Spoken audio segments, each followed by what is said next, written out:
Di bulan Ramadan ini, kesempatan kita untuk melakukan refleksi banyak hal.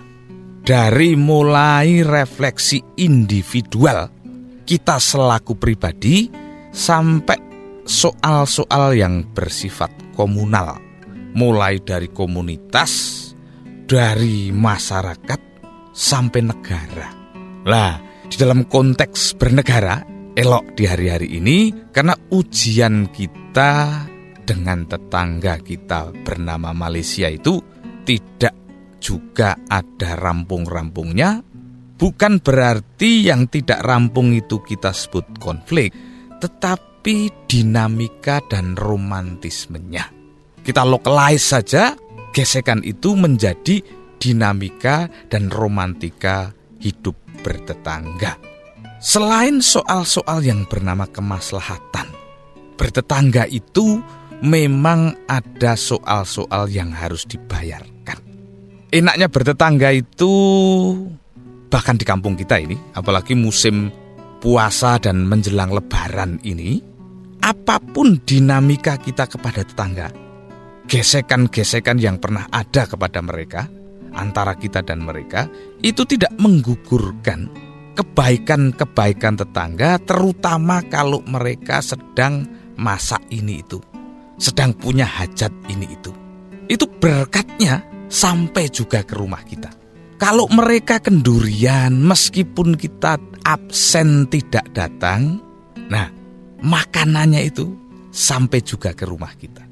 Itu tidak menghitung apakah kita ini sedang berseteru atau sedang berakur-akuran kepada tetangga, berkat itu sampai adanya.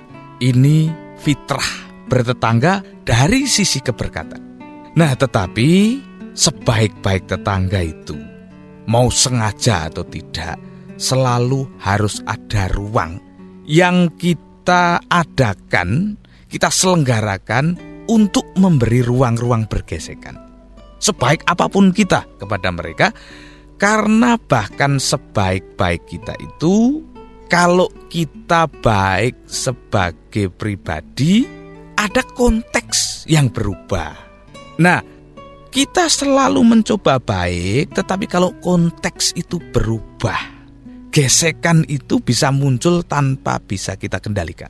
Misalnya, dari yang semula kita normal-normal saja, karena faktor pengganggunya itu minimal, lalu faktor pengganggu itu ditambah saja intensitasnya.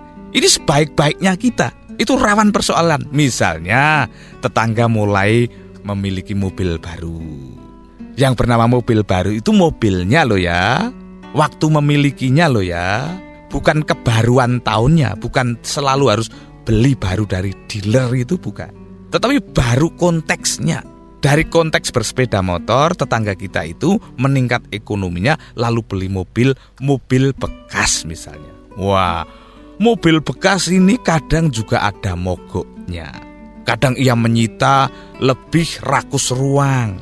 Mundur dan majunya saja itu sudah mengganggu rumah kita kalau kita hidup di sebuah kompleks yang sedemikian rupa. Belum cara membengkeli mobil bekas ini saben hari. Kadang harus menderum-derumkan gas. Itu bukan untuk menyakiti kita loh. Itu memang konteks yang dibutuhkan dari tetangga dengan mobil baru yang bekas itu. Jadi begitulah sebetulnya fitrah bertetangga itu. Karenanya gesekan-gesekan itu tidak membuat kita punya alasan untuk melakukan perang sebetulnya. Karena rasional sajalah. Perang itu secara substansi tidak ada yang bakal menang.